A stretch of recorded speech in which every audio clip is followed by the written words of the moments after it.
This week on the Three Rings podcast, brought to you by Starfish Loves Coffee. There's no secret to success, but the secret to failure is trying to please it. I know nothing about business. Nothing about business. But I know what studios. Immediately all the professional West End shows pulled away. They didn't want to be on camera on a show at that time. And if you're not sure what to do nothing. Because if you do something, you've got the repercussions of that. Welcome to the Three Rings podcast, where myself and Bailey are once again joined by Dax O'Callaghan for part 2 of this conversation. If you haven't already, go back and watch part 1, linked in the top right corner, and then come back to this video. Before we get into things, don't forget to like the video, subscribe to the channel, and turn on the notification bell up top. Enjoy the episode. So coming into this, how did that come around, the initial? I'd love to hear the story of you getting studios. I remember seeing the initial stories of you like first going in when it was like still a complete wreck, and seeing the turnaround. Like, tell us a story of getting to an opening with this. The idea to open it came from, I felt I was divorced, I had no job, and I moved back with my parents for a time being because I was travelling with the cruise ship so much, and I didn't really need a home, so I moved everything back with my parents. I felt like I'd lost everything, and then, but it doesn't faze me. Turned to God one morning and said, okay, like, if I'm still breathing now, as I said before, I can do anything, but now I can do anything, because being single is hard. Being single again is a whole other story, which is not, especially for men as well. I mean, not that it's hard for men, but it isn't spoken about. So yeah, being single again now, I'm like, okay, so being single, because I'm quite a positive person at the same time as looking at negatives, which I've said, but I'm extremely resistant. I thought being single could be a blessing. Now I can go anywhere and do anything, any idea I have. So I would never do any of these decisions I've made. I've never done off my own back. I've always prayed first and gone, everything has to be on purpose. Where do you want me to be? And so when there's trouble or it doesn't look like how it's meant to, I go, well, you told me to go down this road. I've never seen someone doing something and go, that looks cool, I'll go there. So now I'll forever be bouncing around. It's like, what is meant for? What's my purpose? Everything has to be purpose driven. So I took the moment, spent time myself and said, okay, I prayed and said, what now? What? And I heard back, what do you want? Magic wand. I thought you were going to say, he just said, open up a dance studio. Very clear. On the embankment in London. Here's the postcode. Yeah. I got back really clear was magic wand, what do you want? As in, you haven't thought about yourself for a while. You've been working. Especially dancing, it was enjoyable, and I enjoyed it for the first time. It was like, what do you want to do? Where are you heading? And other than the dance period at that time, I'd never not been heading towards anything. Sylvia's was to work. The record deal was to get a record deal. Everything had an aim. And now I had no aim. I was just working. So I was like, oh, God, like, I don't know. And then as I relaxed and really thought about it, open heart, theatre, like, I really do. I do love the theatre. And the cruise ships came about then I fell asleep. It was early one morning and I fell back to sleep for like half an hour. In that moment, I suddenly appeared on this street walking under this bridge. And as I walked under, I could hear this music. You know, like how you hear in a car, bass beat. And it caught my attention.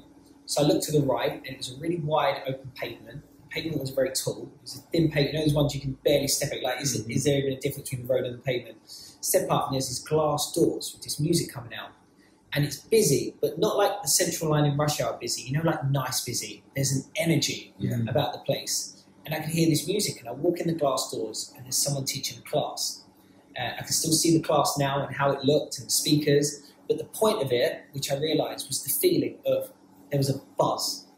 This place was for these people come to this place. And I thought, wow, it just felt incredible. Then suddenly I realised, oh, it's more, this feeling of there's more to it. And I look and I walk around the corner and there's another class, a smaller class with a cafe bit. But the feeling of the reason for that feeling was it can keep going. Whenever you feel this is great, this can keep going. I thought, wow, and I come back out and everyone's dancing and everyone just looked happy. And I walk onto the street, I look up at this big arch bridge and wake up. And all I hear is, it's yours. Just God, as clear as anything, it's yours. Wow. I was like, okay, disciplined, I'll do it. I know nothing about business. Nothing about business, but I know dance studios. So a lot of people speak to me as a business person now. The disclaimer I should love to tell them, I get embarrassed and I want to curl up when people say that. I know studios. I know what it's like to teach. I've experienced everything. There's nothing a teacher experiences that we haven't experienced, from the highs to the lows and the little situations.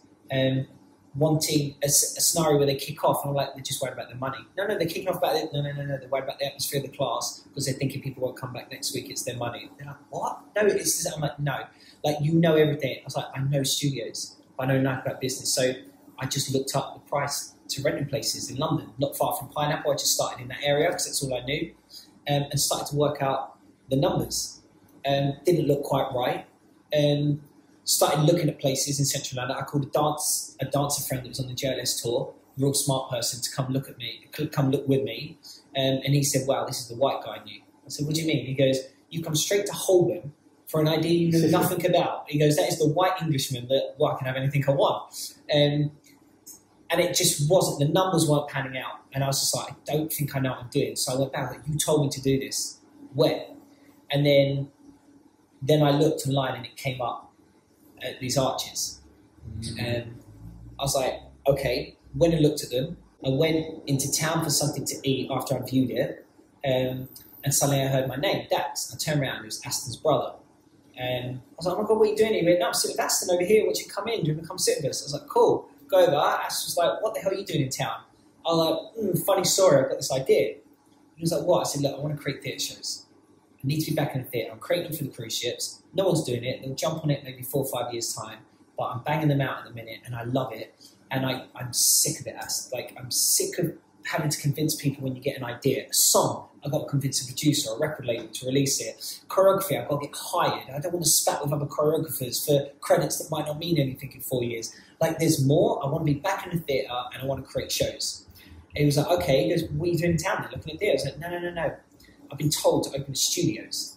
And what I didn't tell you is that when I woke up, it was like, it's yours. But what I felt for the first time ever was, share this. You have to share this. Whenever you get in trouble, remember I said, share it. Share it. Which I've never been good at doing. So I was like, I heard it. I was like yes, boss, got it. So I'm telling Asa, I went, no, I have to open up a studios first. I'm gutted I didn't bump into you. But I'm telling them all this on a napkin. Yeah. We borrow the waitress's pen, yeah, and I'm writing it down. It's a production company, and I write a few things off it. I was like, "There's a studios, and the studios can help finance it."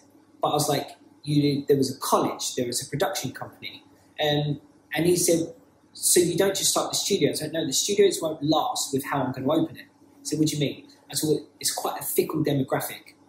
I saw everyone from Pineapple leave and go to 68, like that. They promised the world. Now, I know with Pineapple, I know the finances of Pineapple, that they don't earn their money on classes, they earn it on studio heights. So I knew that secret. I knew the classes looked busy and why studios opened, but I knew the money wasn't there. The money is the hiring. But I was like, we need a name. You need a name. And I know that they will all bounce. From 68, when we opened, I saw them all, they couldn't do anything wrong with 68. Then they will hate it.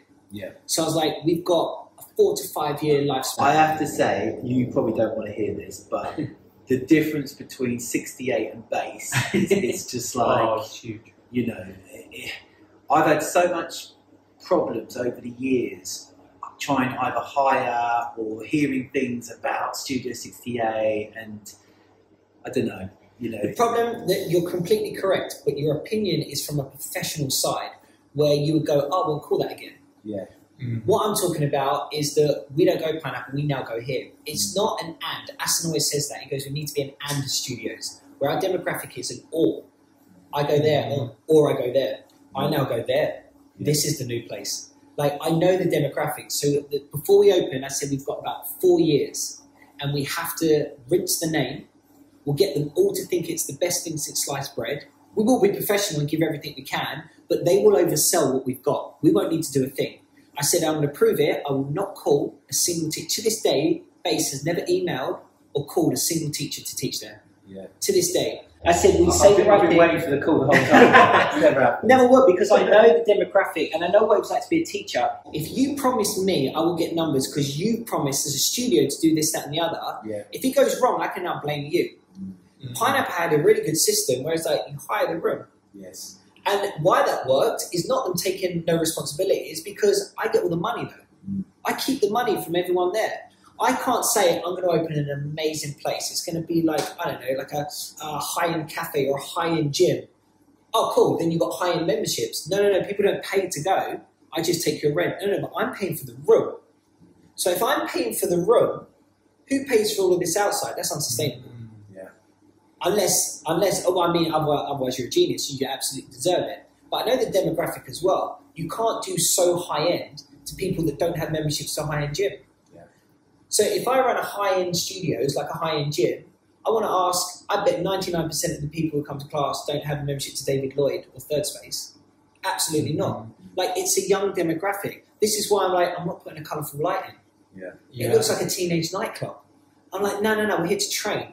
As soon as you feel like you're the teacher, I want to go here, it looks good on the ground, and I'll get more people. So you're teaching for the Instagram. I'm like, I feel like we're accelerating here. Hold on. So that is a different conversation there, which we're going to come to in a second regarding other studios which have popped up.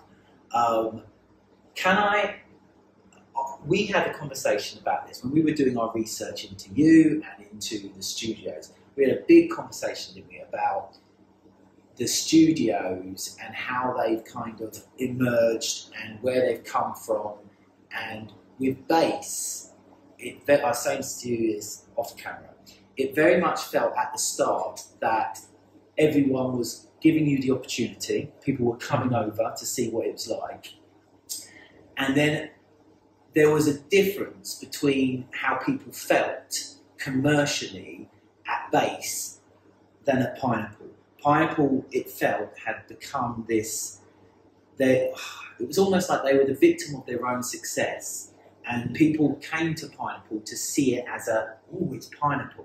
But the commercial dancers weren't going there, you know, because it had become that very fluffy place, and the industry was changing. So when I felt like you brought out bass at a perfect time, even though obviously then the pandemic was going to come. So it probably... I can imagine most people were probably thinking, well, you know, it's only Dax. He hasn't got this huge merchandise, you know, like Pineapple.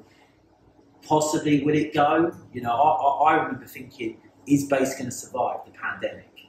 I knew Pineapple would because it had this massive infrastructure. But from the outside, we could only see, well, it's Dax and Austin. How do they know about running a studio? How can they... You know, but it seemed like once you'd got the dancers, they never left. And now there are other studios coming. We were like, is bass going to continue to be that? But it seems like, I feel like you are going to, because the others have come very much looking all the same.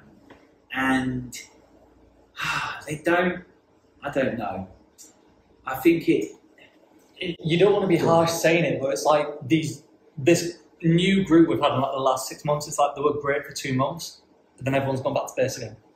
There's a whole backstory. One, there's a secret to that. You saw it. The show came out. Oh, there's so much. So Aston obviously sees this napkin and goes, "I'm in." I remember, share it. Yeah.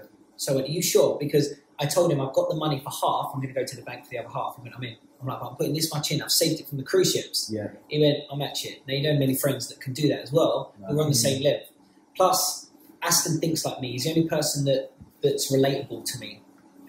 He's an artist with record labels. And he's a creative. He writes songs and he loves dancing as well. He doesn't want to be a dancer, but he loves dancing and has respect for dancers. He married a dancer. He has 3 kids with dancers. Yeah. Like, he's the only one I'm relatable to. So I'm like, oh my God, that's a secret to it, because we are absolutely professional. We care for the customers, but we don't care. We will never try and please it. TV Jakes always says, there's no secret to failure, but there's no secret to success, but the secret to failure is trying to please it. Now, please it, he means please the customer, like trying to please them. It's like no plea, like in a begging way. And this is our structure. We'd been at Pineapple. Pineapple took on the TV show, which was very different when we were first told about it. It was going to be a very different concept. Yes. That's why me and Charlotte opted out of it. We knew it wasn't going to be what they were going to say. Same, I was dubious because I didn't see enough about it, so I said no as well. I think I'd just come back from one of the deals from there, whatever return it was by then. So I was not sure what I was doing anyway. I didn't really want to be on camera as a teacher. Yeah. And something didn't seem right. Make sure your social brunch is special, tasty and memorable at Starfish Loves Coffee. Located in Palmer's Green by day, Starfish Loves Coffee is a celebrity buzzing, boozing brunch hotspot with a menu that revolves around the seasonality, taking inspiration from the LA and Australian social brunch scene. By night, Friday and Saturday evenings do not get better than this. From 7 p.m. to 1 a.m, Starfish Loves Coffee have the cocktail bar open and a street food menu, while their rotating DJs create an electrifying atmosphere. Thank you to Starfish Loves Coffee for being our venue host and sponsor of this episode. So back in the day, before it came out, there was a documentary, a TV show out about model agency. It was Select.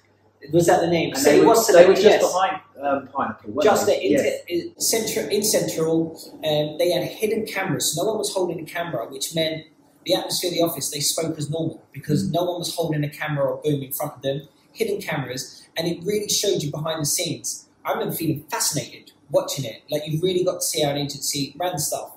Great insight. The Pineapple show was meant to be that, which sounded great. But very quickly they saw some of the characters there and they went down the whole Big Brother reality TV show route of it being a bit silly. Yeah. Immediately all the professional West End shows pulled away. They didn't want to be on camera on a show of that tone, so they lost business. But they lent into it even more. What she's created is phenomenal. Yes. And I have nothing but thanks for her. Just like at Sylvia's, Pineapple was that thing for me as well. Two huge foundations in my career that I'd have had a completely different route without them. Like, I can't thank her enough. But a decision to lean into the show put Pineapple in the fluffy category, as you described it. Yeah. People began to pull away. 68 opened. 68 opened on what the other studios are opening on now, on Come Here We're Better. Yes. Not Come Here and, like, what a renaissance again in London. So many studios. It was Come Here, Don't Go There. And a lot of people went, and it was the cool new place. Yeah. Now, Pineapple is a rehearsal place, not just a class place. So the classes go in. I always knew you could get rid of every single class at Pineapple and it wouldn't affect their finances. Plus, the building was only there, the dance studios is only there to maintain itself. The money's from the clothing brand. Yes. Because the high end, so we've had financial conversations since about Pineapple. So me and Assen know a little bit about it. My decision is I wouldn't take it over because the overheads are so huge. Yeah. You know, the local council don't want them there either. They have. Pineapple is the only building that hasn't been developed from that whole street. It hasn't been developed, so it wouldn't pass any health and safety now anyway. If it was to open as a new business, it had to be restructured. Yeah. The only thing that could afford that really is an office with a big company coming in, which the council want it to be. So they keep putting the rent up on them to squeeze them, which means the memberships go up. It's like it's a hard time, but they earn their money from the rehearsals, which I always knew was the money. So everyone now goes to the cool place, but then Pineapple just went down that road. Yeah. Then we opened. For the first time, I didn't want to beat it. I wanted everyone to be who they were. So I said to Ast, we've got these sustainable structures, but we need a name. Can't open a college. A college will earn 100 times more finances. The revenue will be 100 times bigger than an open studios all day long. You see the size of the buildings, these colleges, and what they're opening. Yeah. So this can sustain, and why? Because it can sustain our theatre show ideas, or his album ideas, or tour show ideas. That's the whole reason for it.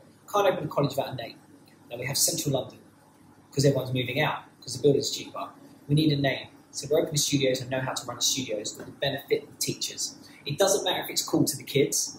If it benefits financially the teacher, and the structure of it is beneficial to the teacher. So are you saying that you were already thinking about when you opened the studio? We said 3 years, Yeah. and then someone will open the studios because it'll be so popular that someone will want it. They'll want that. Yeah. But without the knowing, we don't want that. So it was risky. We opened. You can ask our managers every single day. I say these people are leaving at some point. So every day was a business plan that they leave at some point. 3 years, they didn't leave. Well, maybe we've got it right, which is a good thing, but we're a little bit worried because we can't bring any of these ideas in the building now because we don't have the space. We can't develop or we can't do anything on classes alone. The pandemic happened. We survived the pandemic because when I came back from the boy band and took my money, over those years of struggle, and what really affected my marriage was debt. Debt upon debt. My debt was huge. I started to learn, I had sleepless nights for years. You have nothing, finances can ruin your life as well as your relationship. What I did learn to do was how to move money to keep people off my back. When the pandemic hit, Aston always says to this day, how you move that money around to get us through was I won't say it was great, but it was what I learned through a horrible time. I never knew. Since the pandemic hit, I knew how to move the money to keep it. I was like, I know how we can get through this. I know how to move this so it can sustain us continuously if this lasts for a year, 2 years. And did that only because of the sleepless nights of being in thousands and thousands, tens of thousands of pounds of debt and people chasing you. Yeah. I knew how to do the deals. I was like, you call this people to get this and that. And he was like, how the heck? I was like, for a horrible time in my life. So we managed it. The pandemic wasn't the problem. And I knew it wasn't. The problem with COVID was coming out of it. The business is starting up, the scars afterwards. I was like, everyone's just trying to get through COVID. And as a customer, you think once everything's back, everything's back. For a business, it doesn't start until everyone's back because you now need to heal all of those things you've done. Yes. So it was deals. I knew how to speak to people to do deals on everything because we didn't have Pineapple's finances. But you say that you know they'd be safe. I actually thought because their outgoings were a lot bigger, they wouldn't. And I got calls from people at that building asking for advice. Now think of that as a flip for my life. Wow. That building calling me for business advice. It's a tricky thing for you to hear this, but for me, and we spoke about this the other day, didn't we? Pineapple now, I feel, and I don't care about saying this, I taught there for 22 years, and the ending was just, they just got rid of a load of teachers because we didn't want to teach the online thing. Yeah.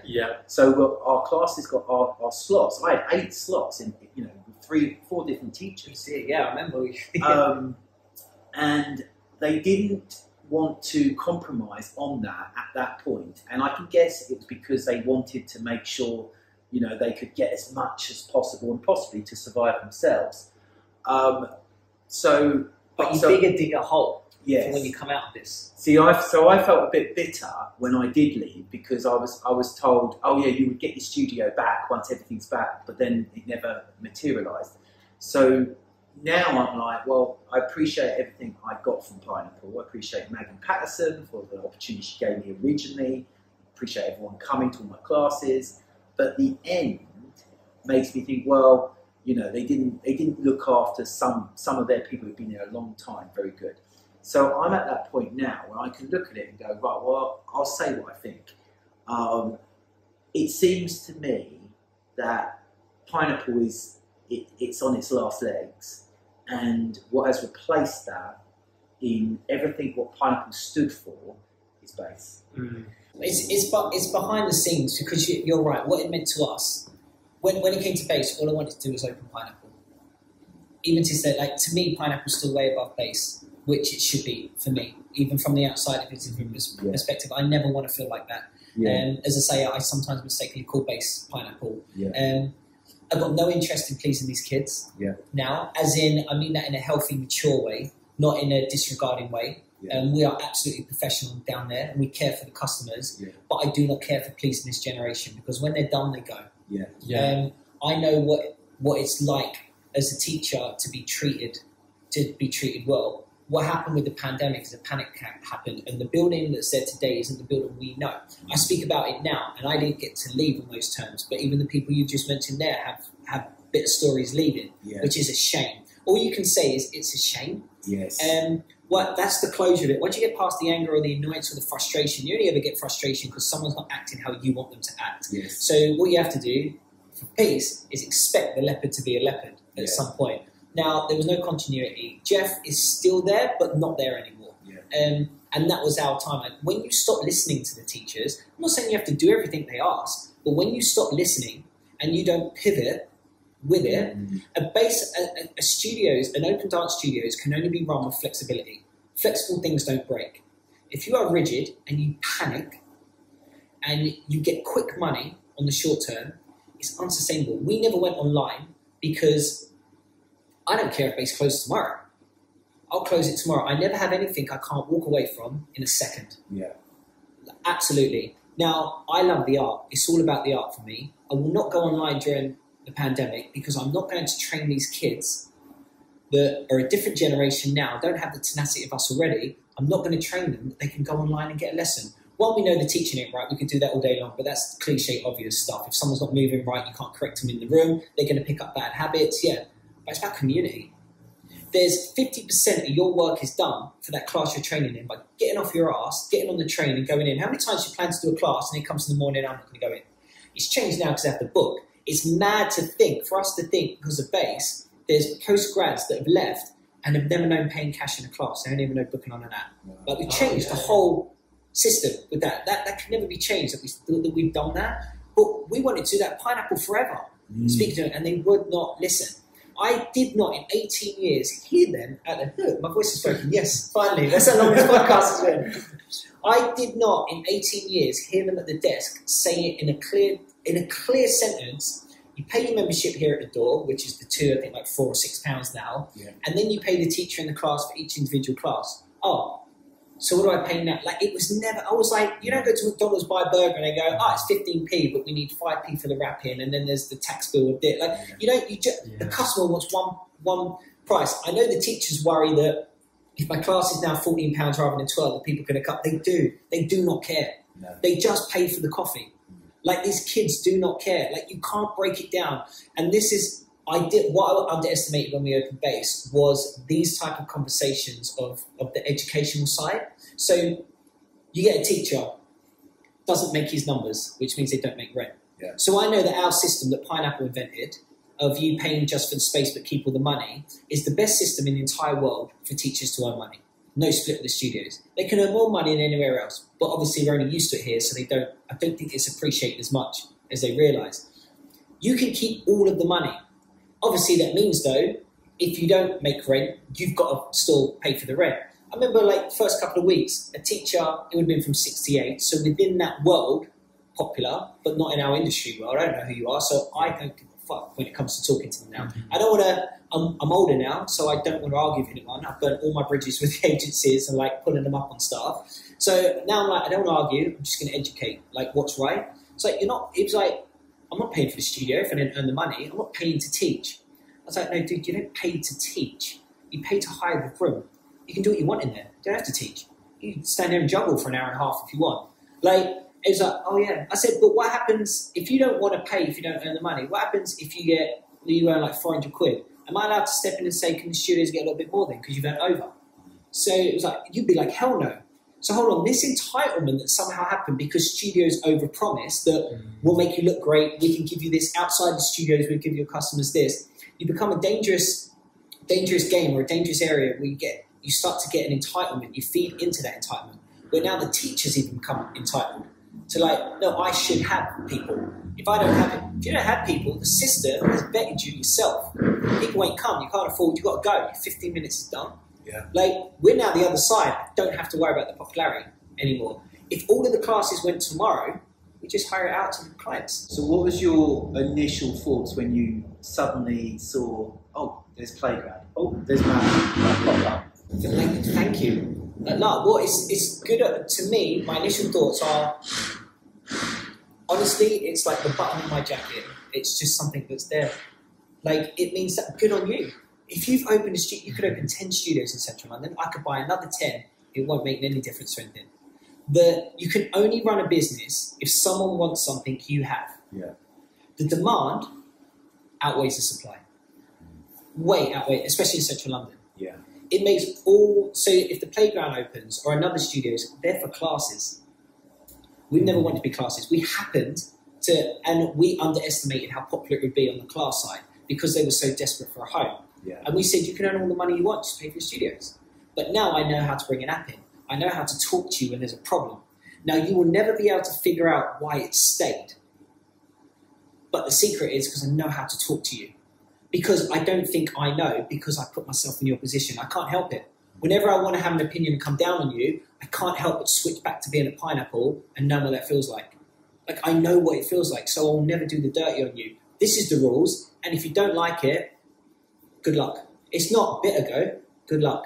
Yeah. Now, we've seen people leave to other studios. We've seen more than 50% of those people ask for studios back. But now, we obviously have our structures that we've been waiting to do. We're like, we can't have you back.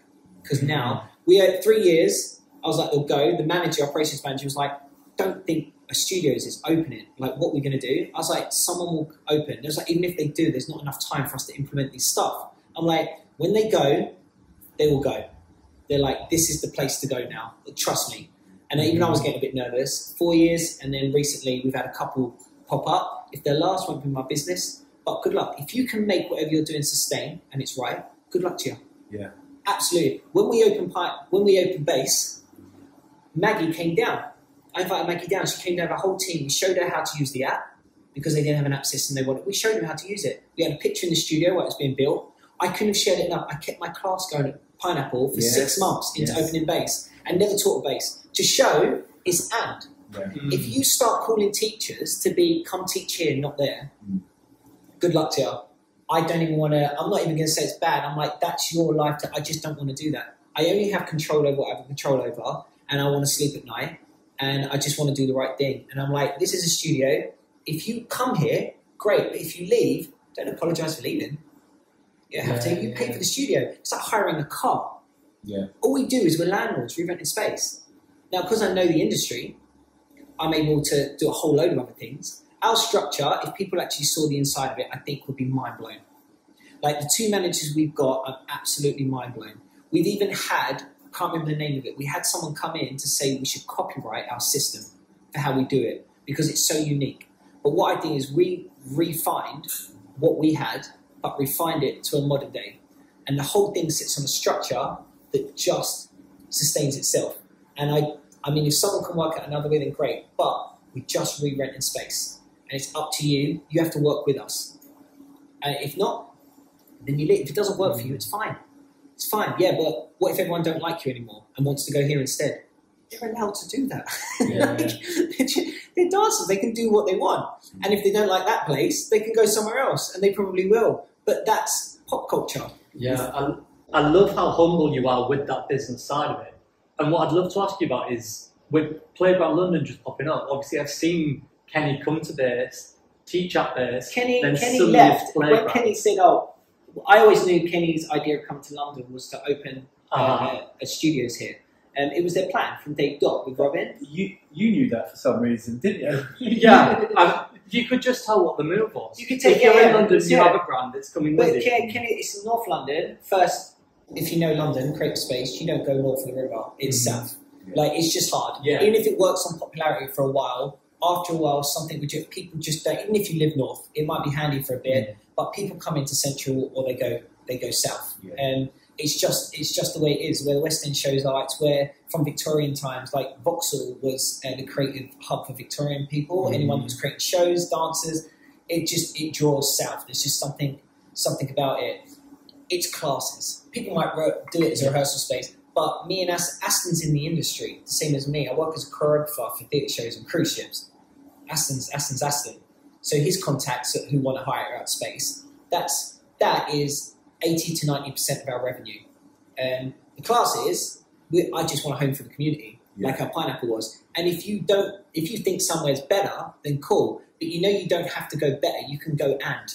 Yes. But I think this is a whole the industry structure as well, which is a whole other conversation how you can sort that. But I think with actors, there's a class about them, and with singers as well. Dancers have always struggled in the industry, and I think this is kind of it. I'm not here to change the mentality, but I'm like, oh, we all now go here now, or I'm like, I can't. I wish I could. I can't get a feeling about that.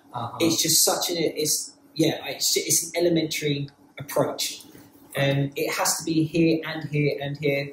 And if not, then good luck to you. Like, but you can't hire out cars and promise to drive them as well for the person over, please. Mm-hmm. It's unsustainable. If you can sustain it, then all the luck in the world. You deserve it. Absolutely. So I think the secret of bass will always be because we just stay in our lane. Yeah. We're actually, in our heads, a little studios. Well, you say you stay in the lane, but people, I don't think anyone saw, obviously you were saying you had it planned, but no one then saw suddenly Bass College. Tell us about Bass College. We was approached, so I know the colleges are a sustainable structure rather than studios. Studios is individual teachers, so for numbers, Bass has just under 150 teachers a week.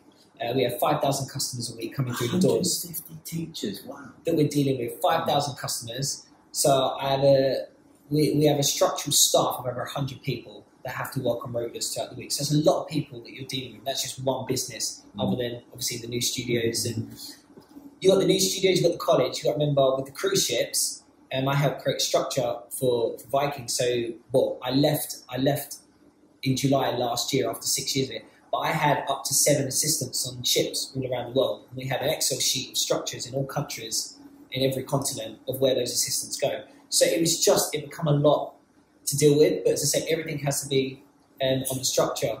We knew, though, a college is much more profitable and sustainable. Yeah. Because I know this September, we're already getting. Yeah. And it's easier. We're not you've got a BTEC course at the moment. So we start with, obviously, September. So we start with a BTEC course. Yeah. Straight out of GCSEs, 2-year course. And with the BTEC course, you get money from the government for that, yeah? So you get funding, but obviously the funding from the government isn't enough to run a college. Right. Yeah. Never is. But it's funded and backed up. So financially, you're already in a great place. Yes. We already put the feelers out there because it was always our plan. The name got so big with Bass, they actually came to us. And being in central London as a college was a gold mine for them. There was not money, I just mean as like a college. When you say they, the government. So there was a department. Yeah. So SCL Education came from us first. They worked for the government. Yeah. They build up these academies in anything. It could be football, in sports. They wanted to do dance. But there was only Erdang, right? And the dam that's. Yeah. I was about to give you information I shouldn't know about them. But we know a few lines, don't we? We know a few. So, I mean, it depends when this goes out. Obviously, I know it's gone bankrupt, so that's going to be finishing at any point. Yeah. So there's only Erdang, which is a city college now, completely funded. Yeah. They've gone down that sustainable route as well. It's the future. It's not about popularity whatsoever. They came to us and said, you're in central London. They had been to the building without us knowing and checked out if we had the facilities needed to pass all the red tape. Wow. Which obviously there's a lot of red tape with this stuff. Language I've had to learn again.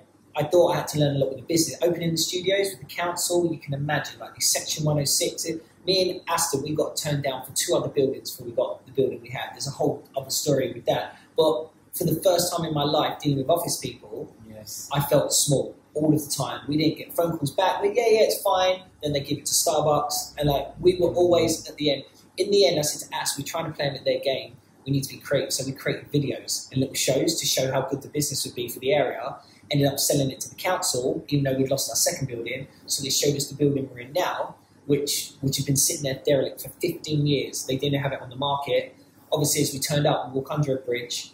We opened all the glass. I was like, it's a dream. Yeah. I just said thank you. So again, I'm happy to learn language with educational side of it because I went to Sylvia Young's. We worked. I didn't do my GCSEs. I didn't go in for them. It was never going to be a thing for us. So we opened BTEC course, 2 years. There's 2 courses. There's a top-up fee course, which is more hours, where you get some extra sprinkles of classes, industry stuff as well.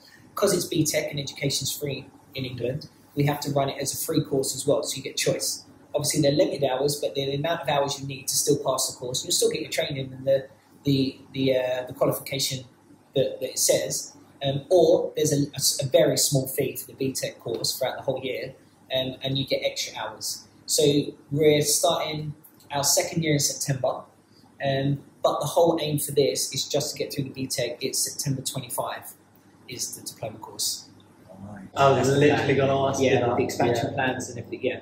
Awesome. It's all about September 25, and then hopefully this was all for that, because the funding goes up, the fees And go then, another level. and then because we were thinking, oh, maybe you and Aston aren't friends anymore, because the announcement for Flow, it said, it only said, You're one of the only people to pick up on that. yeah, what did it say? But there is a said- reason for that wording. It said base owners, didn't it? But then I think it was only you in the picture or something. It says base owner. Yes. Right, yeah. So Yes. the opportunity for Flow. So I rehearsed on one of the cruise ships for Yeah. 5 years at Flow Dance. So I knew the building Yeah. as good as I know Is this base. the one where you go Downstairs. down? Yeah. Yeah. Even more of a tie personally to me is that the building upstairs, which is now offices, is workspace. Yeah. They're fantastic business where I've hired out rooms for those places. They're all over London. Yeah. Real modern offices. But that building used to be LWT, which I spent a lot of time as a kid.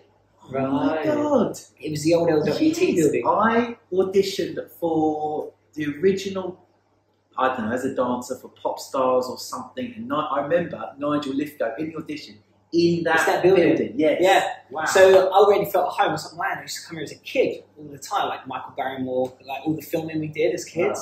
Wow. So it's the one underneath. Yes. It's another studios in London if you look at it from that, Mm. but it isn't. For bass, it's not a competition. We rehearse the cruise ships there, Yeah. and I don't like rehearsing a bass. It's a funny, it's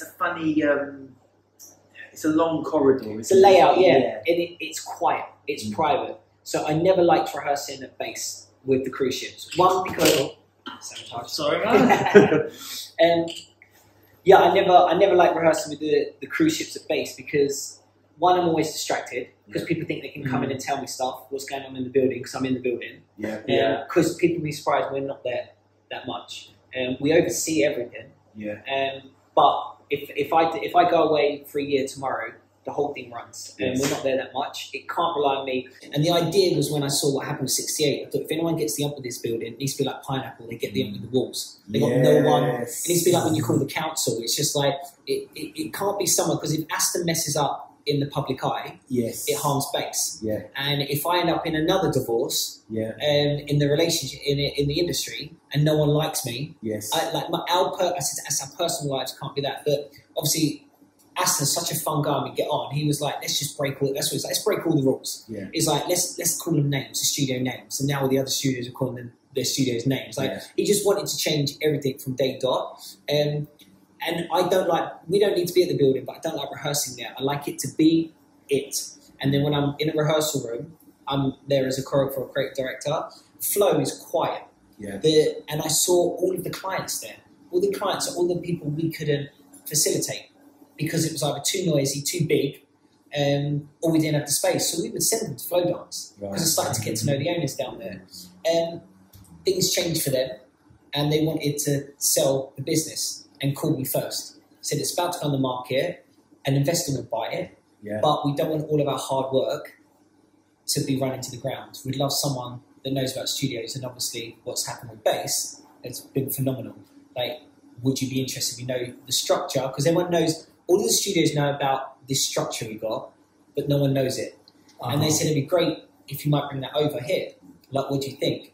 So I called Aston, and we had a big conversation, because we've got the college as well, and we've got other plans for productions, like rehearsals. And I think people were surprised how we love to facilitate the classes in the community. We'll do that till the day it closes, but we're not about it.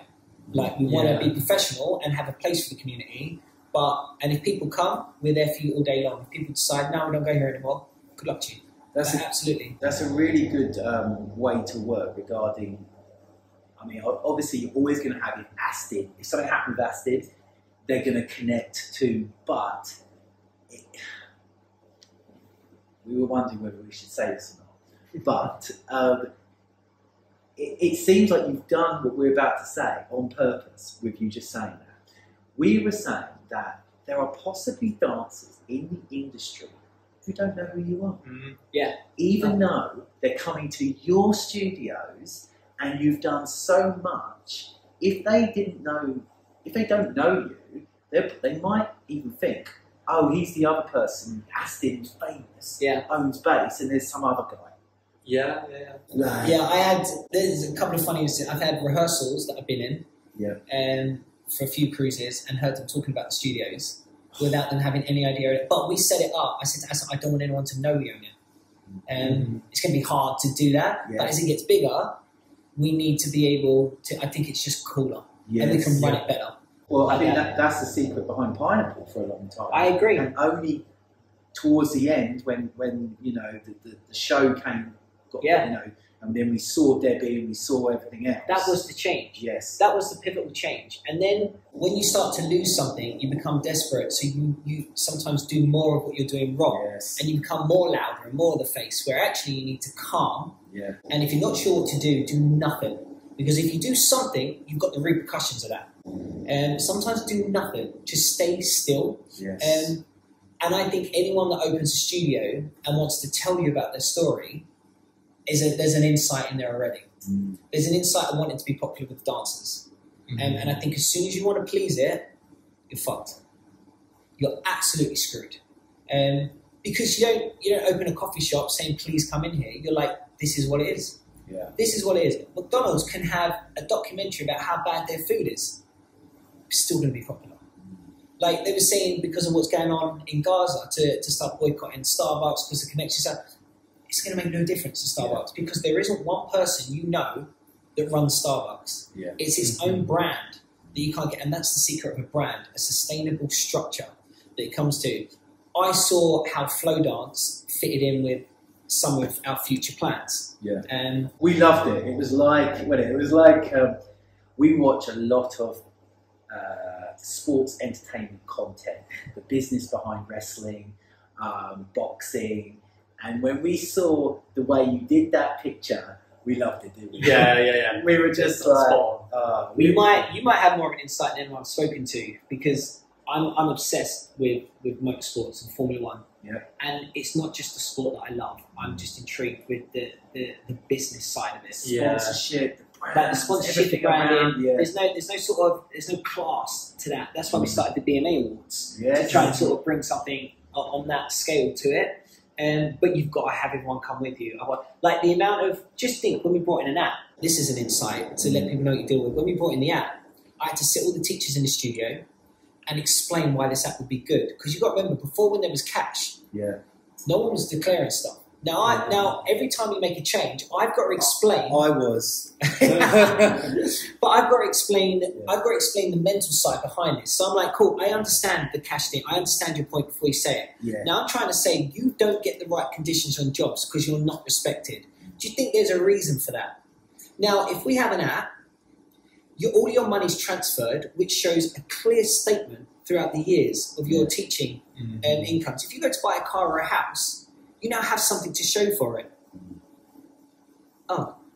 Let us do this for the community. None of it was for us. Everything is about supporting the community. And I think as soon as I start putting stuff on my feed about the studios, it's about what I've done. The studios can never be for me. I have to share it. That was my instruction. As soon as it's about me or Aston, we're absolutely screwed. And I think because we love dancing, but have no interest in being popular with dancers, if we are, bonus. I mean, look what bass has done. We accept it, but at no point do I feel gloated about it. I feel embarrassed when someone says to your own bass. Well, I get embarrassed.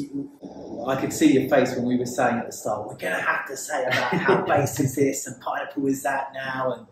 And, that's a testament to you.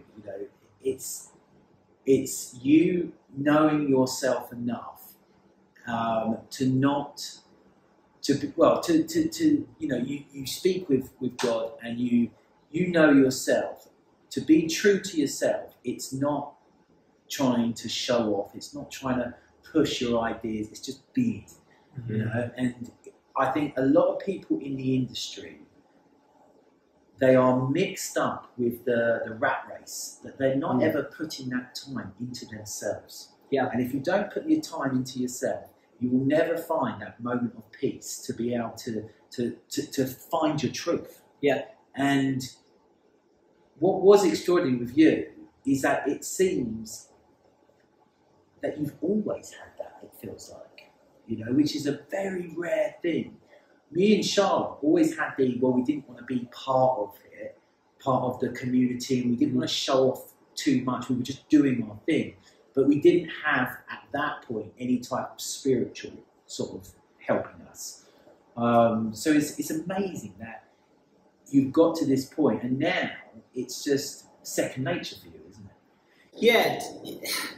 Yeah, it comes with respect for people, and I think that's how you gain respect as well. I remember, so when I say like we don't care, I really like it. Definitely needs a mature ear, because I remember Leanne Lee May covered a class for someone, because she must have covered it last minute, or because of these kids don't know the working dancers sometimes, and I don't think she made rent, and it was on the log that she owed, and I remember stepping in to the business. I happened to capture it and said, no, do you know what they've done in the industry? It's fine.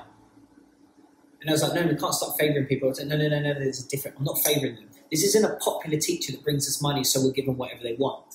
Like, if Dean Lee owed money, Dean Lee owes money, just like everybody else, because it's fair. Not because I don't care, just out of respect. Does Dean Lee owe money? He doesn't owe any money. I can name out. I've always thought, I wonder if I got to a place where I sold all the businesses and I didn't care, and I would list the people that have hired but not paid. Right. Which they're all logged, only because, not for me, or to call them out. People that it's not, you get it because we work with a collections agency, and if we pass it on to them, it goes as a black mark against your name with HMRC. Right. So you're screwed. Yeah. So, but we can explain that. Usually people wise up if you care. Well, what it is, the reason I do that is not because of my money. And I know people might not see past that. It's because if you act like that, that becomes the mentality of dancers. And this is why you're the first drunk on the dance floor at the after show party, but then complaining with Dancers United that you're not respected and getting a car. Ooh. Like, do you know what I mean? Like, the whole thing feeds to the industry. It's not about me and my money. It's about you thinking, I've signed an agreement, but now I'm going away and I haven't got numbers and I owe some money. I'm just going to vanish. Who cares? You've got to chase me for it. Yeah. I'm like, no, I'm not going to chase it for you. I'll just let it go. But do you know what that does for where you're going? The industry ahead of you, like you are a representation, and as a person, like have some composure. I had someone who did that to me with 250 grand. I know, I saw your post. So, I had a very heated email with that same person, literally a week before, only because they wanted paid for some work. They always had their invoice cleared within 24 to 48 hours, but was being really pushy. And I was like, you need to chip with the wrong person. I'm like, I'll now delay it a week. Just for sake of it, because I actually work on paying as quick as possible, not to please everyone, but for the accounts. Yes, that's what it doesn't help. I don't understand why companies do that. It doesn't help my account if I don't get that money out that's yours straight away.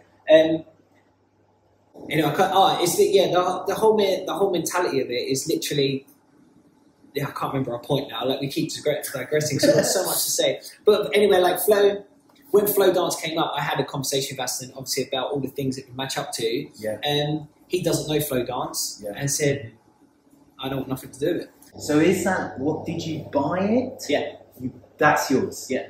So it's under an agreement. So I'm a partner in it with the owners. Yeah. I can't say too much about it. Yeah. But over time, it will be mine solely. And Aston was like, he was like, no, I'm good. So he said, I'm not, because I said base can now expect, because we got expansion plans anyway in the works. And I was like, look, maybe we could fit this in, or maybe we delay them to buy this, because I know this business and I know the business we send to them. So we can capture all of the bookings, because the money's the bookings. I was like, we can capture all of the bookings that we can't facilitate. We now get them both, and it's 10 minutes down the road.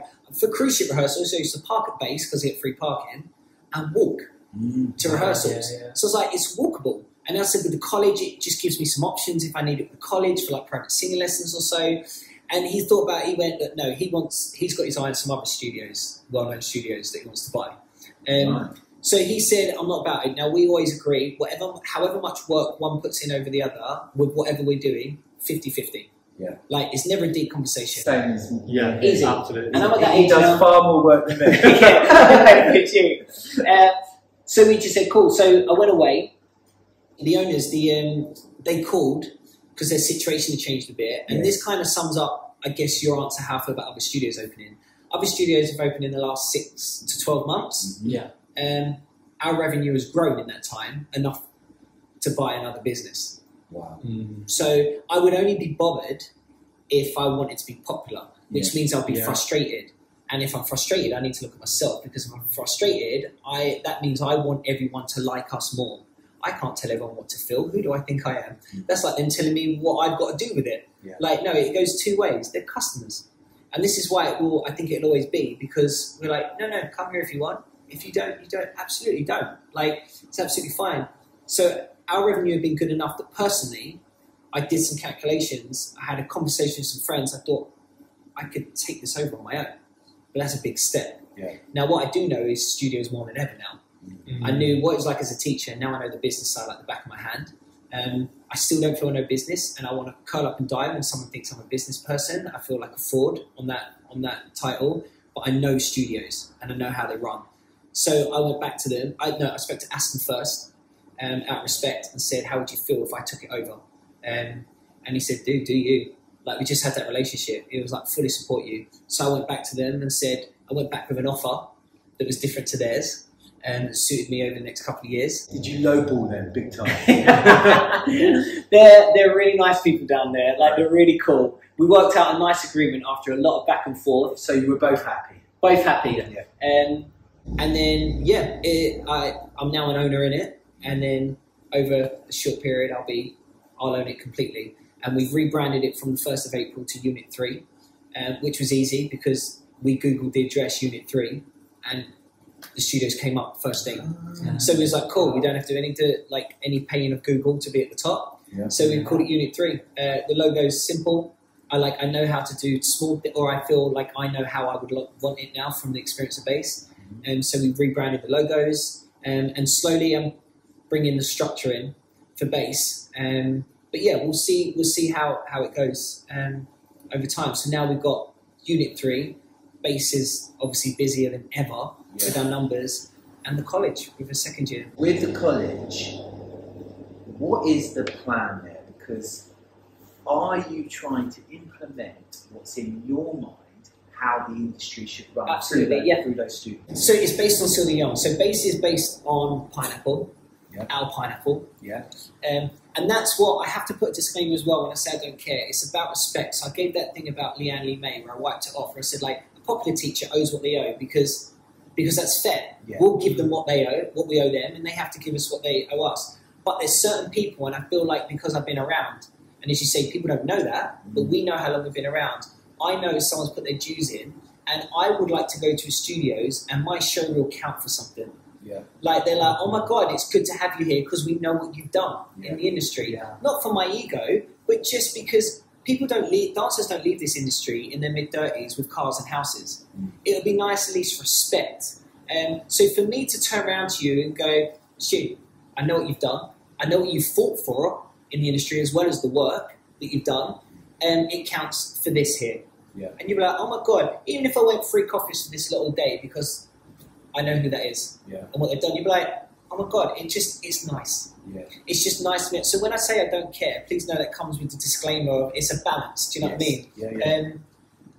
And yeah, the studios, the college is based on Silver Young's. We were only trained to work. If we weren't going to use it on set, we weren't taught it. Yeah. Everything was taught, and the college would be the same. When we opened Base, it helped because Pineapple was doing what Pineapple was doing. Don't say it. 68 was doing what it was doing. So it was like running. 68 was like in the boxing world at that point. We're just fighting everybody. That's frustration because suddenly you want everyone to like you. You can't tell people if people don't like you. That's fine. Yeah. That's fine. People don't like your business anymore. That's okay. You have to remember they did like it though. Yeah. You can't. That's like ending a relationship and going, well, we're not together. Yeah, but you were together. You had that. Like, look at what you do have as well. Not in denial, but as a balance. So I can never be upset if Base closed tomorrow. oh my God, no one expected the studios to do what we did. Like, and now I actually believe it's inspired the others because I think people are calling our timetable. I have to admit, from knowing you, I didn't expect it because I knew you hadn't come from a business background. Yeah. And I knew where me and Sharp always had a business and agencies and stuff. We were, I suppose, the anomaly amongst the industry because the majority of people didn't have a business. No. So I knew it was going to be hard. And during the pandemic, I think in my head, I was like, I can't see base. You know, there were businesses going everyone around us in the area closed. Yeah. We're in a whole line of businesses. We're in the middle of, like, our place is big. It's over the three arches. Yeah. All of those arches are gone. Wow. Either side of us. Wow. Everywhere. It's God's hand. Yeah. That's not me. That's God's hand. And I knew when I did the numbers, and I showed it to my dad, who's a business person, Right. and always joked, I'm not the business person, the academic. And he double took. And he looked at me again. He said, this looks good. And then he said, do you want any advice? Some help? Yeah. And then my old brother was a builder, and he took it to my old brother and said, you should take a look at this. He goes, why don't you build it for him? Because you can, my brother built the whole place. Like, we had to rip it down. Yes. Like, it was a state. Everyone looked at it and went, are you mental? Me and Asta looked at it, we couldn't believe our luck. Like, we was just like, we could see it. Everyone's like, this is a shithole. I was like, this is going to be beautiful. Like, and we ripped out the whole place over a Christmas period, 2 weeks, built it all up. We said to teachers, we're going to build it as we go. Yeah. Don't come here if you want to finish article. Yeah. We're building as we go. We don't have big investors. Yeah. I don't know how big this will go. However big it goes, we're the little people. Do you remember me? I came and had a look around and you showed me around. Yes. And it wasn't nowhere near finished, but I could see at the time thinking, this is going to be good. There's a hell of a lot of studios here. Yeah. Because everyone opening studios, it seemed if you could open a studio, you were going to get maybe 2 or 3 studios. Space. Yeah. Space and location. That's what I said to Ask. I said, with the space we've got, we're gonna have to lose on the changing rooms. So we can do those later. I said, I'll get all the emails complaining about it. People are like, they got the change rooms, you ain't. I'll deal with that. God, because it's so fascinating. Because I said, like, we expected it. I said, I know we'll get that, but I'd rather have an extra studios and have them moan about that because I said, I know what's better for them. A lot of dancers will go, oh, I'm going to this studio. Why? Oh, because they got showers. Do you shower? No, but everyone else says they've got showers. So they don't have business brains. They're just not looking, they're just following, which I'd done at that time as well. I don't know if Pineapple was as good as it was. We just followed the crowd and everyone was there and it was magical. So I knew, I said, ask location. We found some great places, like, it has to be central. Yeah. I said, the fact that Vauxhall sounds look quite south, but when you get that corner and you see the Houses of Parliament, and you see right there, and the tent, you're like, every day I'm shocked. I drive out of there and I go, wow, like, fuck, like we're here. It's reprogramming, isn't it? Because if you're a Pineapple person, that's the centre of the universe. Yeah. So when the first time I came to Vauxhall, I was just like, this is so far away. But, well, it's not. There's the bloody river right there. That's the secret, and I knew it. I said, as soon as everyone does the trip once, they're done. Yeah. You just need them to do the trip once. I said, we're English. In America, oh my God, we'll try anything, everything's great, everything's positive. You can get a cover teacher in America, like, oh my God, like, who are they? I'm going to try it. In England, you get a cover teacher. In America, literally, during the warm-up, these kids were going mental for the warm-up. Everything's great. They want to try it. It's because the history. It's a newer country. It's the newest country out of all of us. Yeah. So they're still younger, and like everything's great. Everything's amazing. Where in England, it's like, where is it? As soon as they do it once, the English go, oh, fine. And then they're locked in like family. Like, it's mental. Yeah. It's the same as a cover teacher here. You're like, oh, something different. Yeah. You don't go. Like, like teaching, as soon as you're not there for a couple of weeks, you've got to build it all back up again. Yes. Like, it's mental how quick it goes. And that's just the nature of our industry. Over here, you can say you're a dancer. And they're like, cool, what's your real job? Like, no. In America, you say you want to be president. They're like, you can do that. Like, it's literally it. So we knew as soon as everyone done the trip once, we called. But I actually knew I didn't have to worry about it because it wasn't in my hands. Like, I was told to build it, and God will do the rest. And anything that needs to happen from here, the expansion plans, then we'll build the stuff we're meant to build. And once it's there, people forget it wasn't there. Right, I want to pull back to something you said earlier with like the agents, where actually if you single one out and bring them down on these terms, that can then have a ripple effect to sort everything else out. Yeah. What is it in an agency you would point to that's wrong? It's simple to sort out. So my experience when I came back and started dancing, we were doing the JLS tour. We had an agent at the time, an agent. We were meant to do the DVD, the filming, and we had an extra matinee show. Yeah. So we said, all right, we get extra money for that to the agent. Yeah. They said, oh, we'll sort it out. Then the agent did get back to us. We get closer and closer during the tour to the show in Ireland where they always film the DVDs. Mm-hmm. So we're getting a bit nervous now. Then the agent suddenly, and I knew the agent quite well, so the dancer was like, can you give him a nudge? And like, it's not really how things are done, and I don't really want that relationship in there, but okay, fine. Now, I don't know how dance works. I haven't felt it yet for the first time. Then the agent calls us and said, the musos have just agreed, the musicians have agreed their fee. I can't change the fee now. It is what it is. We're like, but we should be getting more. There should be a proper buyout on this. So I went, no, it's this low fee or nothing because the musicians have agreed. He goes, my hands are tied as an agent. What the hell? So, day of the show, the drummer comes in and they're like, are you ready for the show? We're like, yeah, cool. Started talking. We knew him quite well. We said, we have problems with our agent because you lot only agreed to the fee. And they said, no, the drummer came in because they're all shouting in the muso's dressing room with the production company. And an argument's going on. Drummer comes in, he was younger, went to hang out with the dancers. And he says, we ain't agreed anything. He goes, that's what the shouting's about. They're still negotiating it now. I'm like, no. Our agent said that you've all agreed. That's why they're not going to... Then I could see through it.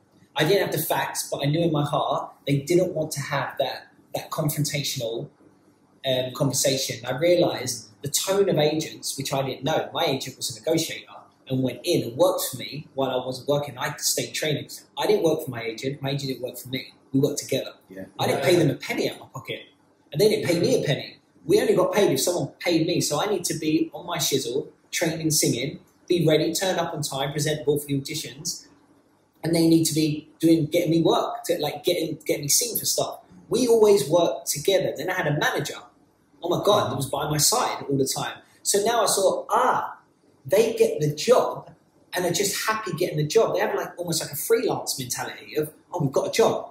They're not pitching us for the job per se and sending us.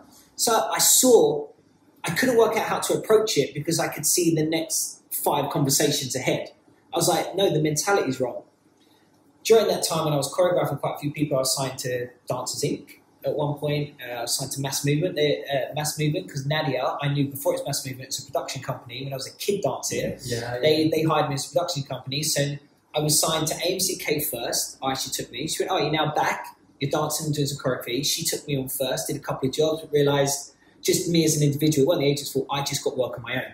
So I left. Then Nadia said, hey, I knew you as a kid. I'll take you on. It's like family. Was with them for a bit. Same thing kind of happened. I was getting the work, passing it over. Nothing that they were doing wrong. Just it was just best for me. And then Chris Minot was starting an agency of not just dancers, but you could do, one of his meetings where he loves to talk. We joined that, fizzled out. So I experienced it with all. So suddenly I started to realise what was going on. And then I knew the rules because of acting. I knew the double dipping rules. So I called just that up. Dancers started calling me with their problems on jobs, which was a unique position to be on. And I believe this was the beginning of the business side that I'd never experienced before. I'd never given advice on the business side of the industry, which I'm sure you've done a million times. This is happening on a job, blah, blah, blah. When people start to know you're sticking up for stuff. So I speak to our agent on the matinee job. They don't want to know about it. Their reaction was, you dancers are all too close. You all talk too much. So then I realised, this is how it works. I saw this with Layla for years. I was like, okay. Then out of interest, I called one of the record companies that I'd done a job for one of these agents. Because I'm thinking about this double dipping. This is really easy for these agents to do if they've got this mentality, if they're just happy with the job. It's about the money. So I called the record label. I know that a production company will supply you with an invoice. It's open house. It is associated. So I said I was hired for this job. My agent, obviously, I got my money minus their commission, which is fair. Yeah. I just had this feeling. Stuart, mate. I had this feeling that, So I called them, said, can I see the invoice that they charged you? Oh, tell us. What was that? So I saw they charged my fee plus their commission on top. So they got paid their commission. Yeah. They took their commission. Now they need to pay my fee. Before they gave my fee, they went, it's your fee minus our commission. They took their commission twice. Double dipping. I've now got an invoice. So I thought, I'm not scrapping. I'm going to take this to Equity. I've been a member of Equity since I was 9 years old. I was like, Equity will do this for me. Speak to Equity. They won't. Commercial industry. I was like, oh, so I had not known, I'd always spoken to Equity my whole career. Any theatre show, TV job, they were there. In fact, they were hassling you. This was the first time I was the other side. I was like, no. I've got this invoice. They've been double dipping. They went, yeah, is it just the one? They were just resistant to do anything. I was like, no, this isn't just wrong against the policy. This is illegal. The UK law of the land. You can't do this. Like, it's actually, like, I go to the plate, like, it's illegal. So I hand Equity the invoice and I push them. And so they go, we'll open up a case. Because if I know, so dancers were coming to me, they had found out through email feeds that had been left on emails by mistake so not only, what I'm trying to say is not only through disrespect they were taking dancers' money, they were so disrespectful, they were mistakenly leaving feeds where it explained the feeds. It was only because a couple had been smart enough to read the feed and realised they're double dipping, they brought it to me. And I said, yeah, that's illegal. I can't, they're too scared to open up a case because you don't bite the hand that feeds you in the dance industry, which blows my mind. They've all agreed this is how it is. So I'll open up a case for you. Can't open up a case for someone else. You have to open up a case on you. That's what sparked, I'm going to check my invoices. So called the record companies, found it, 2 major agents. But send it into Equity, make them open up a case. I then get a call from Equity a few weeks later. Hi, where do you want your check sent? We've made them pay the commission back. It was illegal. So I'm like, well, hold on. That's just for you. Yeah. Just for me. But these were my choreography jobs because I couldn't sort out that job. But I thought if I can just get one job and blow this whole dance industry open, because it's not about us all going to the internet and fighting or getting dancers in a room. Like, getting dancers in a room is a great idea, but you're getting dancers in a room to say, do you want to be paid more? Because they can say yes. They've got no say anyway. That's the most pointless thing I've ever seen. Like, I understand the kindness behind it, but the action is pointless. It's a lot of movement without any like success, any movement. The problem is, and this is where, so I briefly told you this beforehand. There was a meeting with all the agents, and Equity were there at the time. And I remember thinking, I was sitting there thinking, why on earth are we all sitting here, like, where Equity is there? Equity are not doing anything, even though they're hosting, they're allowing all these conversations to happen. They're basically enabling the dancers to try sort it out themselves without Equity doing it. When I spoke up in front of all these agents, within 2 minutes of me speaking, saying why is the elephant in the room Equity here at this point, Kicked off. It all kicked off. Literally, the room. Serena, my who was working for me at the time, was so embarrassed. It kicked off. Everyone went crazy because I was accusing Equity of this and that, and I saw it that day. It doesn't suit certain agents for the industry to be sorted out. Because it means that they will have to work in a certain way. But that to me is the obvious problem. To me, that's like my within an hour of being in the dance industry, I saw that doesn't work. And they're like, what, you got some insight? No, because I've come from over there. And the whole industry is working. So Equity send me this check. I'm like, no, that's like catching a robber and making them give it back, and that's it. I'm like, surely there's some repercussion. They're like, no, but, if you find out again in the future they're doing it, let us know and we can get the money again. I'm like, nah. So now I'm like, what do you do? So now I post it. I post it with a pretty risky comment, quite a cocky, which I would never be now, but feeling confident. I just want to spark a reaction. Nobody goes to Nothing, I bet. Nothing. Tumbleweed. So now I'm like, crap. So then I speak to the agent about not getting our matinee money. I was like, no, you're your agent. You're my friend. You're my close friend. They want me to speak to you privately to sort this out, and I didn't. Like, we're friend, you lied. You lied to avoid the confrontation. Oh, but you lot, blah, blah, blah, end up falling out of him. Brilliant.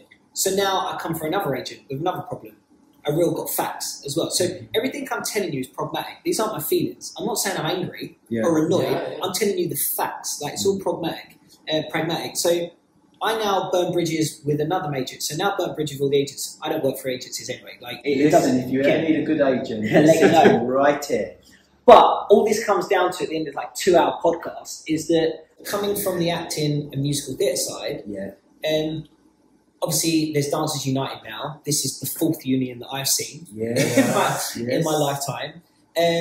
Obviously you come Dancers Network. Dancers Network. Sorry, Dancers Network. Unions before DU UK with Tally and Adrian. Yes. This all there's a load of factors on their approach. Now, the fact they're even doing it is great. The fact that they want to do something is amazing. All of them trying to do something while they were still working is an oxymoron. That's not going to work anyway. But this whole thing is really simple to sort out. The whole dance industry is you just insert casting directors. I was literally going to ask you it sorts out everything. It dominoes and sorts out everything. There's no way I can, as an agent, get a job. So I get the job. I'm an agent that gets the job. I mean, that sentence alone is mental. I've now got the job for MTV Awards. So now I get all of the dancers. So I'm actually casting it. I'm a casting director. But I'm going to represent those dancers. So as we already know, it doesn't work because there's a conflict of interest. Yes. Because if you've got a problem, I'm not going to go to them and rattle the cage. I'm going to replace you because I need to keep all these 30 commissions. Like it's minimum. Now let me flip this. Imagine a well-known musical theatre agent, whoever it may be, saying, "Oh, I'm casting Les Mis." Yeah. An agent, I'm casting Les Mis. Flip it again. Imagine being on set. Imagine I was on set ever with EastEnders or any, and the director goes, "Oh, I'm an agent for these actors as well." So the choreographer on the same job can be getting commissions for. It's a conflict of interest. You're not allowed to do it in the industry. All of it. If you insert a casting director, it wipes away all the power for the agents. The agent has to send you to the job. So now they want you to get the job as much as you do because they're sending you to it. They're representing you. Yeah. Like that. That's all you have to insert because then all of the agents need to be with the PMA, the union for the agents, because all of the agencies in TV, film, and theatre have to be with their union. Otherwise, you can't be with it. Mm-hmm. Then it has to go through Spotlight, which is managed by Equity. It's got so many through stages. We've got three-part episodes, haven't we, on Spotlight? Yeah. Spotlight is just it's a complete joke, basically. Well, the thing is with Spotlight is it's the number one casting platform. It has everything. Yes, it is. But what it is, it puts a job up to let you know if the conditions are right because it has to monitor them with Equity, the union. That's amazing. But what is amazing, if it doesn't meet it, they still post it and say, "Oh, it doesn't meet the standards." Yeah. Which should be, then don't put it on there. This is what I mean about no. Yeah. So if Mark Summers is casting a job, AMCK are casting the MTV Awards, they can't take commission. Yeah. They get paid as a casting director. This is my job. Now I'm going to hand out. Now you've got to write up a breakdown. Yeah. Do your job. Mm-hmm. Not saying that MCK don't. They're just an example. But as a cut, you have to do your job now. Send out a breakdown to all these agents, and the agents send them in. The agents now this side. There's no conflict of interest. You add in the fact that they're in a casting director is mental. To think that a film is being cast by one of the agents is unheard of. Well, no one would stand for it. A theatre show would stand up immediately. Well, what do you mean an agent is casting Hamilton? Like, no, my agent sends me to the casting director. It's run properly and structured because there's no conflict of interest. So all you have to, it's the fact, because it's the fact there's no casting directors which creates this. Because if you have to send someone in, you're now sole representation. It dominoes into that. The fact you can be on any agent is a mess in itself. Mm-hmm. It doesn't work. Yeah, but that's because the reason why they're allowed to have as many agents is because without anyone wanting to admit, it's the lowest of the lowest of the lowest form. Yeah. So they don't even actually they only need a contract when they do a job. Yeah. Really, they don't really need to have agents. So it ain't about if it's allowed, it should be about, is this what we're settling for? Yeah. Why are we not asking questions and being the best of the best? Yeah. Because that's what happens with acting and singing. Yeah.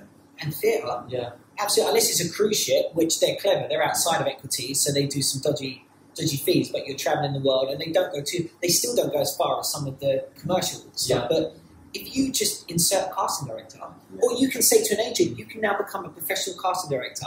If you get a job in, you'd be like, oh, I'd love to cast this, but you have to pay me for that. I can't represent anyone on it. We had our Future Motion auditions the other day so our choreographer has set up a company.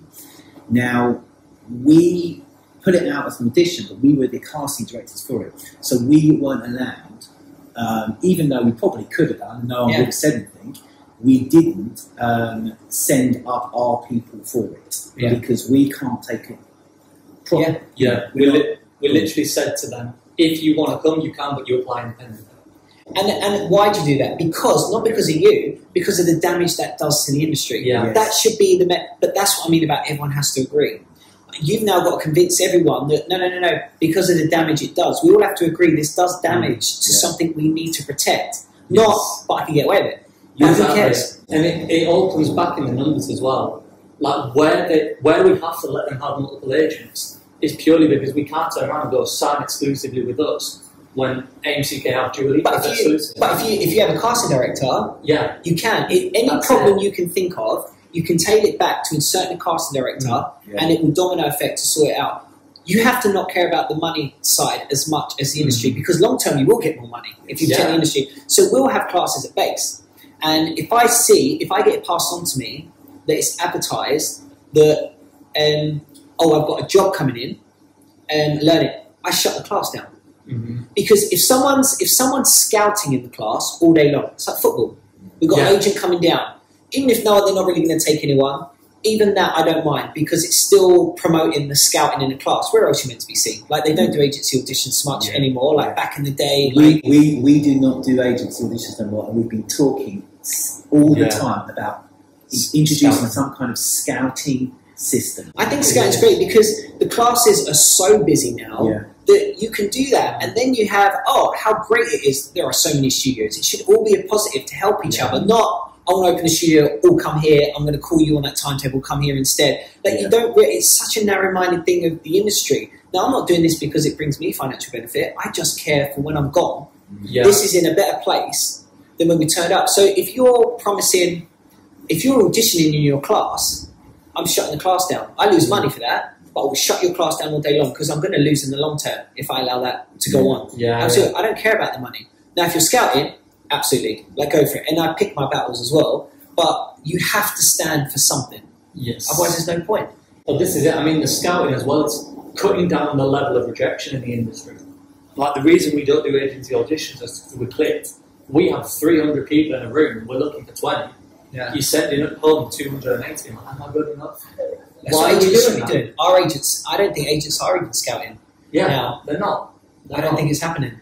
They're not. But that needs to change. And you have more chance than ever to scout.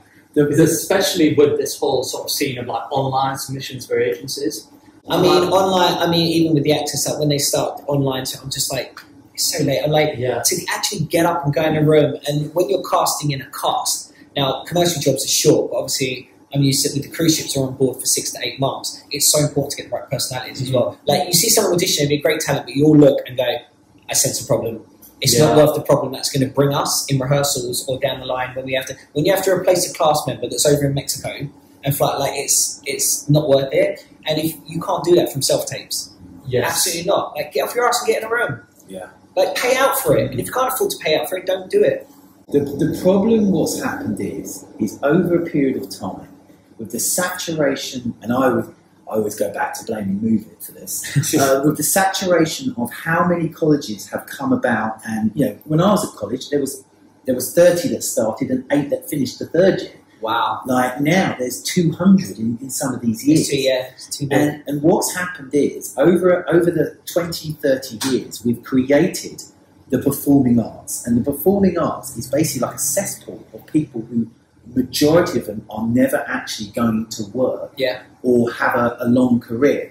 But what's happened is because business people have been able to see, there is basically a whole sort of scooped sort of a mass of people that we can sell products to. We can make them feel good about themselves. We can keep telling them, keep going, keep buying this product, keep doing that, keep coming here. That has to implode at some point. So we didn't start the college to be another one. We started it because of that. So we were doing auditions 2 weeks ago. We had one talent we had a bit of an argument about at the table. Great talent, this girl. She was really good talent. But we couldn't work out what job she would do. We're like, where would we place her in the industry? Yeah. It was all about, are you going to work? Yes. Like, we can mould your talent and we can shape stuff, but the direction she wanted as well. It's like, no agent could place you anywhere. So we're meant to do the vetting already. Now, Base don't do Move It. It's an agreement we have within our team, nor does the college. No. Absolutely. We can't feed into... I mean, to have somewhere like that for dancers, I guess, is a great thing. They all go to. I can't see the competition aspect that it's created just amongst the colleges. So people turn up and only cheer for their own college. I remember Move It at the beginning, like 100 people when we first went down there. Yeah. Like, oh my God, it was meant to be this celebrational thing. Now it's turned into this weird dance contest whose some teachers treat it so serious. It's the biggest thing they do. Yes. Oh, yeah. Like, it's like a job. Well, it's like a job. It's not only for the teachers who are choreographing. You go to the stands and they are having to say, oh, come to us. We've got more studios. We've got bigger this and we're bigger than that. And it's like, well, actually, it would suit the students better if it was smaller. So we're smaller. We opened our open day. We opened our open day the other day.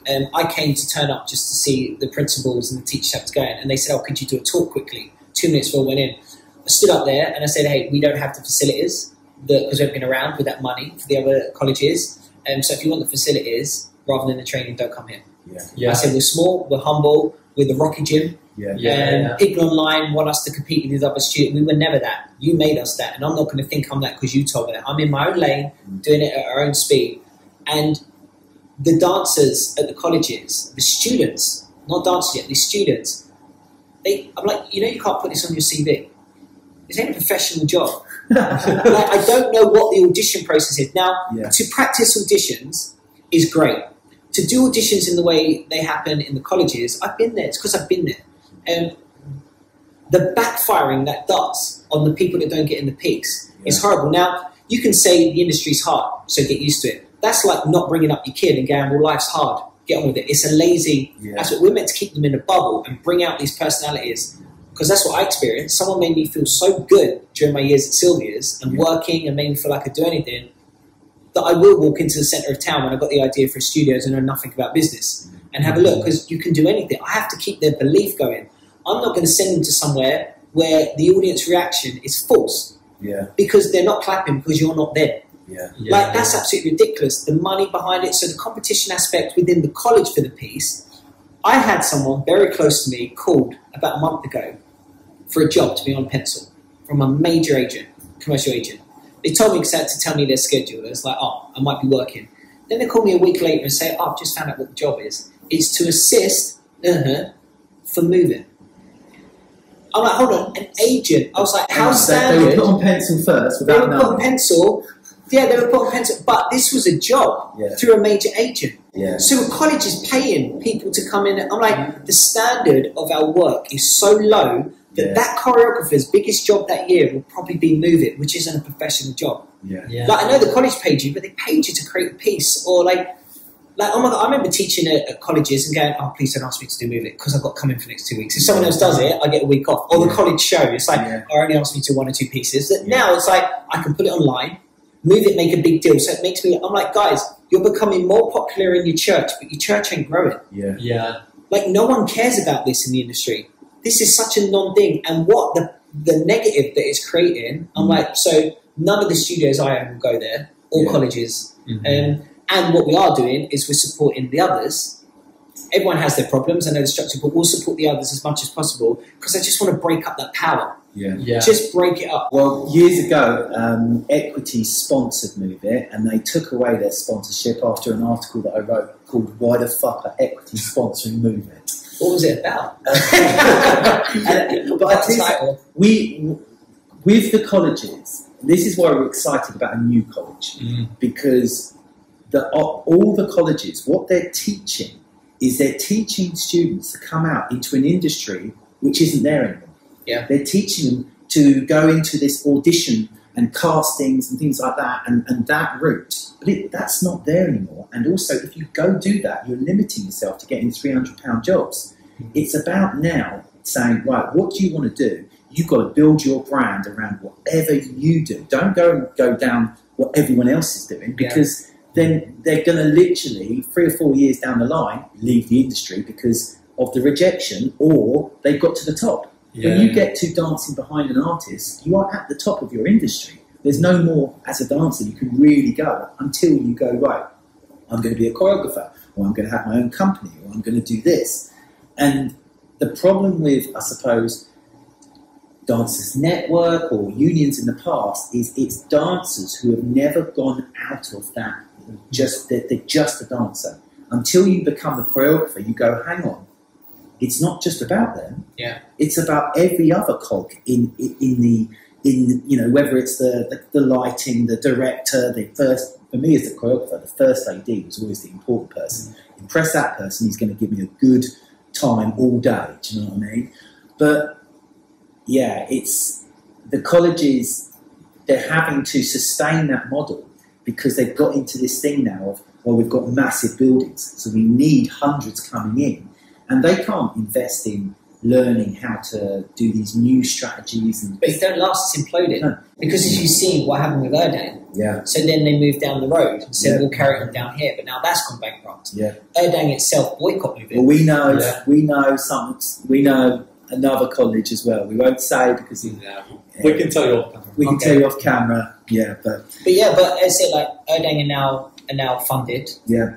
City College and boycott move it. And so I do think because it has to implode, not because you want it to, because it's wrong, but you look at it from a business point of view and go, that can't sustain. Like some of the students, if you start promising people we'll give you everything, it's desperate, it's risky. Now, if you can sustain it, you deserve it.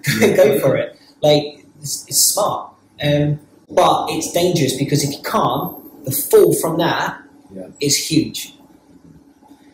Dax, I feel like we could go on forever. I think we have. We have. This is going to be 2 parts. This is going to be definitely 2 parts. Is there anything else you want to add before we go? Is there anything you feel you'd want to? Is there any exclusives you can give us, or anything, or anything you want to plug? Anything you want to plug? None. Where can people follow you? And they can follow on the Insta. Base Studios, Flow Studios. Flow, now Unit 3. Soon to be Pineapple Studios. That's his way. It will do. Dax, it's been amazing. Like, it's so, for me, knowing you from this very kind of amazing kid in juniors, to see you do your pop stuff, your boy band, your choreography, your dancing, your music production, just everything. And now, when we talk about, we have industry chats all the time. This is the reason why we started the podcast, really, because if it's not a guest episode, we're talking about the industry. And at some point, people will probably watch those ones. But at the moment, they only watch the guest ones. But the information that we give in those are really important, so people watch them.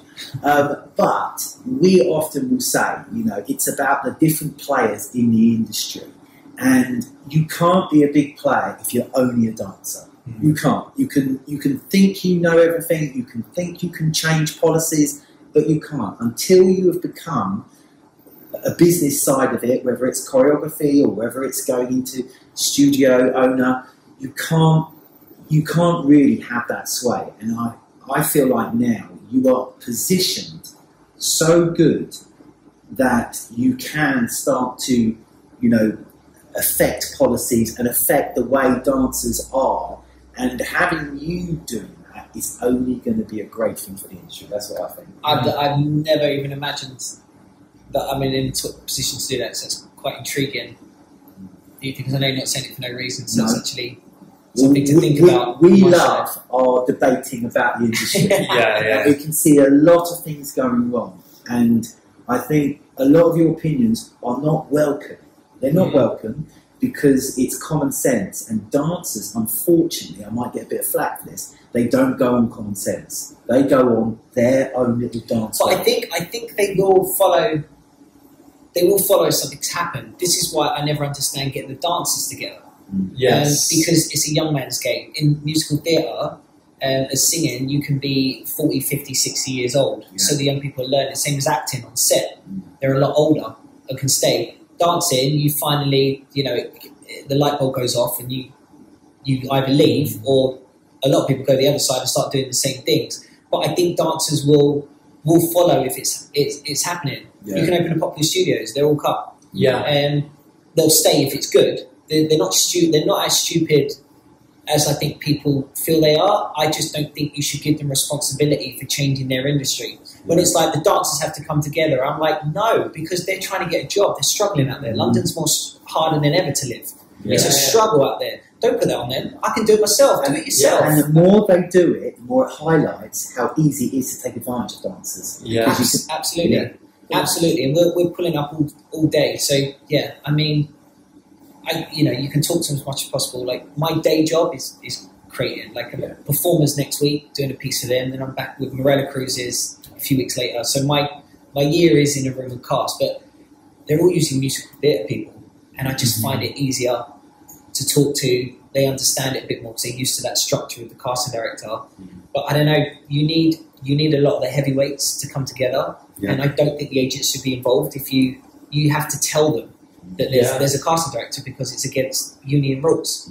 And equity shouldn't be there saying let's all get on. Equity just need to be told when there's a problem and they know their own rules. They go in and say that's wrong, you're being shut down. But they need to be watching the every other episode of our podcast. Yeah. We talk a lot about casting directors, a lot about agents, a lot about dancers. So you guys, no, thank you for doing this. Like, it's amazing what you're doing. Thank you for joining us. Honestly, this conversation has been so valuable. It's not been material.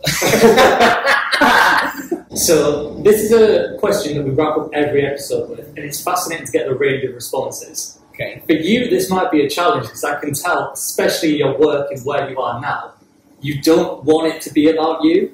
And the question is, let's say 20, 30, 40 years' time, you announce your retirement from the industry, and Variety magazine pick it up and want to write a column on Dax's legacy.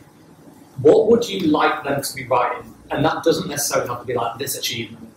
More in a spiritual sense, how would you like them to talk about your character? Do you know what? It's all down to, I think it's all down to respect. Mm-hmm. That sounds like such a general thing, but I do mean it quite specific. As in, anything in any of the areas that, I can't even say I would say we've done. I can never say I. A lot of people say, what do you mean we? Okay, no, I mean I. Like, with any of the studios or the college, that it's respected. Yeah. I think I watched a lot of Eminem videos growing up, as in interviews, and for him it was all about getting the respect. Like, if he was respected by his peers, that credibility. And I think if anything we've done has that credibility of it's made that positive change, not positive change as in man in the mirror, make that change, but like it's respected. I think that would be more than anything. However they write it, whatever bit they write about, if bass isn't seen as popular, but it's a damn good studio, like the atmosphere there is great and the staff are really pleasant. That's what I care about more than the revenue that day. Like, when we get emails, our main thing, our emails, our feedback is how pleasant the team are and the atmosphere is nice down there. Well, we love booking whenever we've had to book. Honestly. It's so, trust me, it's much, it's the only studio I enjoy working with. Yeah. Really? Yeah. But that means that. Yeah. Whether it's the shows as well, like if anyone's seen any of the cruise ship shows and wants to write about them, there's just the respect that, there was some thought that went into this and time went into this. This wasn't about them. Yeah. It was about what they were giving the audience, or the studios giving the community, or the college giving back to the industry. As long as that's seen, not giving back as in, look, I've given back, but it's seen when you're gone. Yes. That would be amazing. But that's it. It's for someone else to recognise, isn't it? Not you to say yourself. Absolutely. And this is the only reason, this is the only podcast that I really do, because you knew the Pineapple days. Those days in Jimmy's were magical, and you know that. And it's weird. Like, people are legends because I've been around 10 years now. I've been over 34 years working every year, another job. So I can't relate to anyone in a conversation. Yeah. They go, oh my God, 12 years ago they've been around now. I'm like, yes, I have to smile. And like, because if you go, well, I've been, it sounds like you want the attention of it. Yes. So it's unrelatable. So for someone to see that, once you're gone, that would be amazing. It's interesting you say that, because there is not many, if you think about the people then, there's not many of us left. And it takes a certain type of person to keep going and to care. Because most people, when it comes down to it, actually don't care about the industry. No. And, you know... Or they get so frustrated, they leave bitter. Yes. Yes. Which ain't great. Talking about those days at Pineapple, it feels like, you see the D-Day marches every year, and it gets smaller and smaller numbers of people actually there during the war. There's like 3 of them left. Like, there's not many people you can talk about those late 90s, 2000s. Well, you still look. I mean, to me, you still look in early 20s. We'll take that. We'll put a filter. Like, well, we respect you, don't we? Absolutely. I'm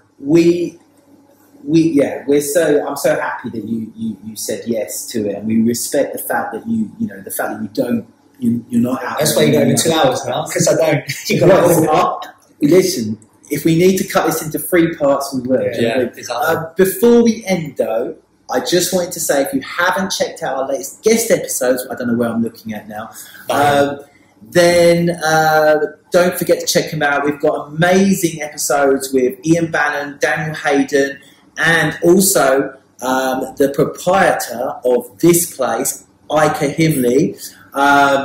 Sorry, I always get your name wrong. Massive shout out to Starfish Loves Coffee. Do come down Palmer's Green. Thank you for sponsoring us. And again, thank you, Dax. Thanks, guys. Bailey, do you want to just wrap us out? Yeah, huge thank you, Dax. Before anyone leaves us, subscribe to the channel, give us a like on the video, give us a comment, let us know what you thought, turn on your notification bell, but most importantly, go and follow Dax, go and follow Bass, and go and follow Starfish Loves Coffee. Thank you everyone for watching, and we will see you all next week. Actually, we won't see you next week. Join us on the 30th of May 2024 for the start of Season 2. Thank you for watching and supporting us through Season 1. We look forward to bringing more great guests, topics and insights to you very soon. See you in 2 weeks.